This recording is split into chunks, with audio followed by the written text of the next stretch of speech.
बिस्मिल्लाहिर्रहमानिर्रहीम, अस्सलाम वालेकुम। डियर स्टूडेंट्स, आज मैंने एफपीएससी हेड ऑफ़िस विज़िट किया और जो आप लोगों के क्वेश्चंस थे या कन्फ्यूजन्स थी उस हवाले से जो है वो आंसर्स लिए और वो मैं आपके साथ शेयर करना चाहूँगा। बहुत सारे स्टूडेंट्स जो कि अभी CSS 2023 के लिए अप्लाई कर रहे हैं, ऑनलाइन फॉर्म सबमिट करा चुके हैं या इन प्रोसेस में हैं, उनके लिए ये वीडियो बहुत ही अहम है क्योंकि बहुत सारे स्टूडेंट्स की तरफ से हमें मैसेज आ रहे थे कि जी अगर ऑनलाइन कॉपी के अंदर कोई गलती हो गई है, बाद में कोई चीज़ चेंज करना चाह रहे हैं, वहाँ पे ऑप्शन नहीं आ रही, तो वो किस तरह से करेंगे। तो इन सारे सवालात के जवाबात जो है वो कमीशन के रिप्रेजेंटेटिव ने जो CSS रूल्स हैं उनकी रोशनी में ही दिए और मैं वो रेलेवेंट रूल आपको साथ साथ दिखाता जाऊँगा ताकि जो है वो आपकी कोई कन्फ्यूजन ना रहे और आप उस हवाले से जो सही तरीका है उसके ऊपर अमल कर सकें। मज़ीद ये कि आप अपनी तसल्ली के लिए कमीशन में टेलीफ़ोन करके या उनसे जो है वो किसी तरीके से रब्ता करके फ़िज़िकली विज़िट करके वो आप उनसे कंफर्मेशन भी ले सकते हैं। अदरवाइज़ ये रूल्स जो हैं ये मैं एज़ अ रेफरेंस आपको साथ बता रहा हूँ। तो वीडियो शुरू करने से पहले मैं आप सबका थैंक यू बोलना चाहूँगा कि हमारी वीडियो जो है वो आप लोगों ने बेहद पसंद की और इसके ऊपर 100 प्लस जो है वो हमारे पास कमेंट्स आए और 1000 प्लस जो है वो व्यूज़ हैं विद इन 3 to 4 डेज़। और जो कैंडिडेट्स का रिस्पांस लग रहा था वहाँ से पता लग रहा था कि इस वीडियो ने काफ़ी जो है वो स्टूडेंट्स को through out the application process help out किया है। लेकिन उसके साथ साथ हम जो है वो जो इंडिविजुअली भी हर स्टूडेंट का जो कमेंट्स में आ रही थी इश्यूज़ वगैरह उनको रिप्लाई कर रहे। अगर आपकी एप्लीकेशन सबमिट हो गई है या होनी है तब भी ये आप रूल ज़रूर देखिएगा ताकि आपको CSS की जो प्रोसेस है उसके बारे में पता चल जाए। हो सकता है बहुत सारी ऑप्शंस आप अपने तौर पर सोच के बैठे हों कि ऐसा हो नहीं सकता, जबकि कोई ना कोई वहाँ पे ऐसी प्रोविज़न मौजूद हो कि जिससे आप वो अपना इशू रिजॉल्व कर सकें। तो ये वीडियो एंड तक लाजमी देखिएगा। और एक शिकवा आपके साथ 80% लोगों ने उन लोगों ने वीडियो देखी जिन्होंने हमारा चैनल सब्सक्राइब नहीं किया हुआ। तो आपसे गुजारिश है कि चैनल सब्सक्राइब करें। इससे फ़ायदा ये होगा कि बहुत सारे स्टूडेंट्स और पर्टिकुलरली उन एरियाज़ में जहाँ पे इंटरनेट की एक्सेस कम है या फॉर्मल जो एजुकेशन ट्रेनिंग वगैरह है वो बहुत कम है, उन स्टूडेंट्स का भी हक बनता है और वो ये पैगाम ये वीडियो उसी सूरत में उन तक पहुँचेगी जब आप इसको सब्सक्राइब करेंगे।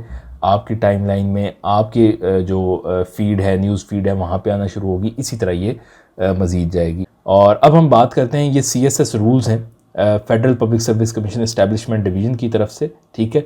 इसमें हम क्विकली जो है वो टू द पॉइंट देखेंगे। आपके पास आई नो टाइम नहीं है, टाइम का इशू इस टाइम CSS स्टूडेंट्स को सबसे ज़्यादा है, तो आप क्विकली जो रेलेवेंट आपके रूल्स हैं हम सिर्फ वो बताएंगे। अगर आपने ग्रुप्स के बारे में देखना है तो वो ये सारी इन्फॉर्मेशन यहाँ पे मौजूद है। उसके बाद CSS में होता क्या है, रिटन एग्जामिनेशन है, मेडिकल है, साइकोलॉजिकल असेसमेंट है और वाइवा है, ठीक है। रिटन को पास करने के बाद ही जो है वो अगला स्टेप स्टार्ट होता है और यही सबसे मुश्किल स्टेज है। और इस मुश्किल स्टेज में सबसे मुश्किल चीज़ जो है वो इंग्लिश एसे है। उसके बाद हम आ जाते हैं चेंज ऑफ सेंटर में। बहुत सारे स्टूडेंट्स ने पूछा कि चेंज ऑफ सेंटर हो सकता है या नहीं हो सकता। बड़े ही क्रिटिकल केस में वैलिड रीज़न है तब, वो भी आपने एप्लीकेशन सबमिशन के साथ ही एक एप्लीकेशन लिखनी है सेक्रेटरी FPSC को और उसमें आपने बताना है कि जी ये मैं इस वजूहात की बिना पे जो है वो अपना सेंटर जो है वो चेंज करवाना चाहता हूँ और उसकी भी एक्सेप्टेंस या रिजेक्शन वो डिपेंड करती है उनके ऊपर, ठीक है। लेकिन जब ऑनलाइन हार्ड कॉपी आप एप्लीकेशन की भेजें तो साथ ही भेज दें, ठीक है जी। उसके बाद age limit, age cut off date वो सब आप सबको पता है, ठीक है। 2 ईयर एज रिलैक्सेशन किस किस केस के अंदर है वो भी आपको आइडिया है। जो रेलिवेंट जिस गवर्नमेंट सर्वेंट्स हैं, मिनॉरिटी से बिलोंग करते हैं तो वो उनको अपने रेलिवेंट जो फॉर्म्स हैं वो सबमिट करवाने पड़ते हैं, ठीक है। डेट ऑफ बर्थ आपकी वही होनी चाहिए जो कि मैट्रिकुलेशन सर्टिफिकेट के ऊपर लिखी हुई है, ठीक है। उसके बाद एजुकेशनल क्वालिफिकेशन के ऊपर बहुत सारे स्टूडेंट्स का आ रहा था हमें कि जी डिग्री नहीं है पास, लेकिन आपके पास ऑल्टरनेटिवली जो है वो ट्रांसक्रिप्ट मौजूद है, that means your degree is complete, ठीक है।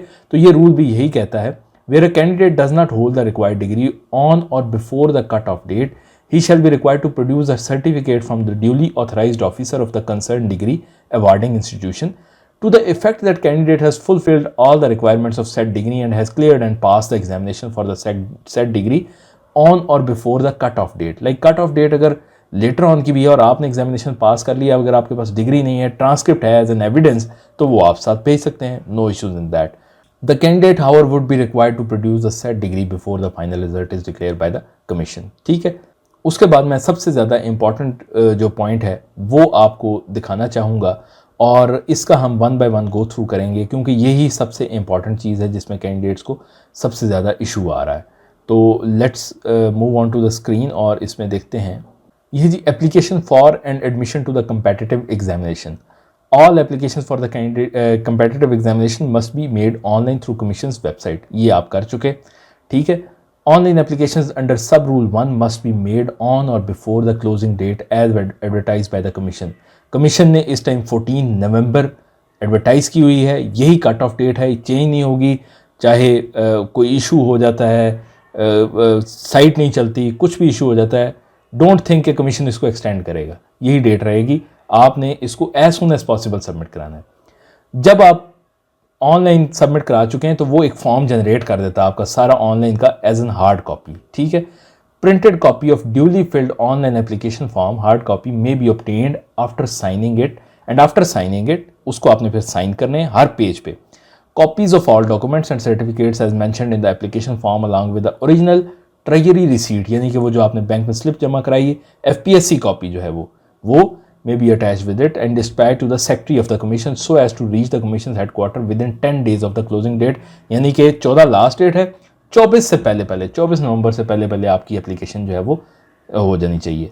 अब आते हैं most important point. An application received incomplete, wrongly filled in or its hard copy not accompanied with any of one of the documents mentioned in the application form shall be rejected। वहाँ पे वही टिक करें जो कि आपने submit किए हैं, साथ अटैच किए हैं। Hard copy of the online application, if reached to the commission after the stipulated period of 10 days from the closing date, it shall not be accepted, and online form already submitted to the commission shall stand rejected। Please इसको understand करें। Hard copy before within 10 days जो है वो जाना, वहाँ पे पहुँचना must है। इसीलिए मैंने अपनी पिछली वीडियो के अंदर बताया कि डोंट थिंक कि आप 21-22 को भेजेंगे दूसरे सिटी से, इस्लामाबाद से, और वो एग्जैक्टली आपको कोई कंफर्मेशन नहीं अदर दैन जो कुछ सर्विसेज हैं जो कि आपको एसएमएस मौसूल हो जाता है। तो कोशिश करें इसको जितना जल्दी है वो कर सकें। वो कोई पॉलिटिकल इशू हो सकता है, कोई और पोस्टल जो है वो सर्विस बंद हो सकती है। आजकल भी जो है वो एक प्रोटेस्ट चल रहा है पोस्टल ऑफिसर्स की तरफ से, तो आप उन चीज़ों पर रिलाई ना करें लास्ट डेट पे। अब आ जाता है बहुत सारी इंपॉर्टेंट पॉइंट। मैं कहता हूँ इस वीडियो का सबसे की पॉइंट जो है वो ये है, any correction in the printed hard copy of online form may be made by hand and initialed का मतलब है वहाँ पे आपने साथ साइन करने हैं, अपने इनिशियल्स करने हैं, ठीक है। इनिशियल से ये पता लगेगा कि ये जो चेंज है आपने खुद किया है और उसके ऊपर आप उसको ऑथराइज कर रहे हैं। बिफोर डिस्पैच और सबमिशन टू द कमीशन, यानी कि आप ये गलती ना कीजिएगा कि आप हार्ड कॉपी भी भेज चुके हैं और उसके बाद आपको याद आए ओहो मैंने ये करना था। हार्ड कॉपी के ऊपर तसल्ली से एक दिन लगाएं। आप ऑनलाइन सबमिट करवा चुके हैं, अब हार्ड कॉपी आप देख रहे हैं कुछ गलती निकल आई, उसको करेक्ट करें, फिर एक दिन रखें अपने पास, उसको फिर एक दफ़ा गौर से पढ़ लें, गौर से पढ़ें, उसकी एक कॉपी करवा के रखें, फ़ोटो कॉपी, या उसकी मोबाइल से तस्वीरें खींच लें, ठीक है, मोबाइल से तस्वीरें खींच लें। तो फाइनल डिस्पैच से पहले उसको एक दफ़ा तसल्ली से पढ़ लें। अपने घर में किसी और जो पेरेंट्स में से किसी को या किसी सिबलिंग को पढ़वा लें कि भाई मैंने ये डिटेल्स लिखी हैं, इसको काइंडली क्रॉस चेक कर लो। Wherever no request for change in any entry of an online application or its hard copy shall be accepted। और थोड़ा सा जो आज उन्होंने हमें गाइड किया उसमें ये है कि एक एप्लीकेशन भी साथ अटैच कर दें टू द सेक्रेटरी कि ji I have made the following changes in the hard copy after submission of the online form, और उसमें वो चेंजेस लिख दें कि भाई मैंने corrected the CNIC number, correct CNIC number is this फलां, ये एक डिटेल एप्लीकेशन लिख दें साथ। उससे यह है ज़रा आपकी मतलब बात की ऑथेंटिसिटी हो जाती है कि वाकई ये चेंज आपने किया है। No plea that hard copy of online application form or any document attached therewith has been lost or delayed in the post shall be entertained। यानी कि पोस्टल के ऊपर भी आपने इल्ज़ाम नहीं लगा सकते भाई कि वो जी उनकी वजह से लेट हो गया, मैंने तो इस तारीख को भेज दिया था, वो नहीं एंटरटेन करेंगे। The candidate shall have to pay or deposit 250 rupees in the commission's head of account as fine if hard copy of online application is received without signature, subject to no other deficiency in the application or attached documents, otherwise his application shall stand rejected. यानी कि सिर्फ एक provision, एक चीज़ का वो आपको दे रहे हैं जिसको कहते हैं लीवरेज दे रहे हैं, वो ये है कि अगर आपने साइन नहीं किए तो 250 रुपये जमा कराएं उधर एज अ फ़ाइन, और वो साइन आप कर लें बस। उसके अलावा अगर आपने कोई डॉक्यूमेंट मिस किया है या सही फिल नहीं किया या उसके पेजेस पूरे नहीं हैं तो वो आपकी एप्लीकेशन जो है वो रिजेक्ट हो जाएगी। Hard copy of online application must be dispatched in separate envelope. Two or more applications in one envelope shall not be accepted. इसका ये मतलब है कि आप 2-3 दोस्त इकट्ठे अप्लाई कर रहे हैं, एक ही एनवेलप में डाल के ना भेज दें, क्योंकि देखें एक एक स्टूडेंट का जो एनवेलप है ना, गवर्नमेंट ऑफिस में ऐसे ही होता है कि जो डाक या पोस्टल वो पोस्ट आती है उसका एनवेलप साथ अटैच होता है। ये पता लगता है कि भाई किस बंदे ने डिस्पैच किया है, किस एड्रेस से डिस्पैच किया है और किस डेट को डिस्पैच किया है। तो एक ही जो बाकी अगर आप एक ही फॉर्म के अंदर एक ही एनवेलप के अंदर किसी दोस्त की भी डाल देंगे तो उसके लिए वो उसका एविडेंस नहीं होगा कि ये किस सेपरेट पोस्ट से आया या नहीं आया। ठीक है, तो हर बंदा अपनी अपनी सेपरेट वो भेजे। फिर उसके बाद ये है कि 2200 रुपीज़ आपने वो भेजनी है। ओरिजिनल जो ट्री रिसीट है वो आपने साथ भेजनी है। Subjects for the competitive examination shall comprise compulsory papers of 600 marks and optional of 600 marks. ठीक है, optional subjects must be selected carefully as wrong selection of subjects shall lead to or rejection of the candidate। लेकिन यहाँ पे एक आपको leverage मिल रही है। Combination of optional subjects once chosen before closing date of submission of online application or corrected in hard copy of online application shall be treated as final and no request for change in subjects shall be allowed thereafter। यानी कि अगर आपसे गलत optional subject हो गए हैं तो वो भी आप हार्ड कॉपी में चेंज करके उनको भिजवा सकते हैं, उसके बाद नहीं चेंज होगा। यानी कि समझ लें एक हार्ड कॉपी के ऊपर आपको वो करने की इजाज़त दे दी गई।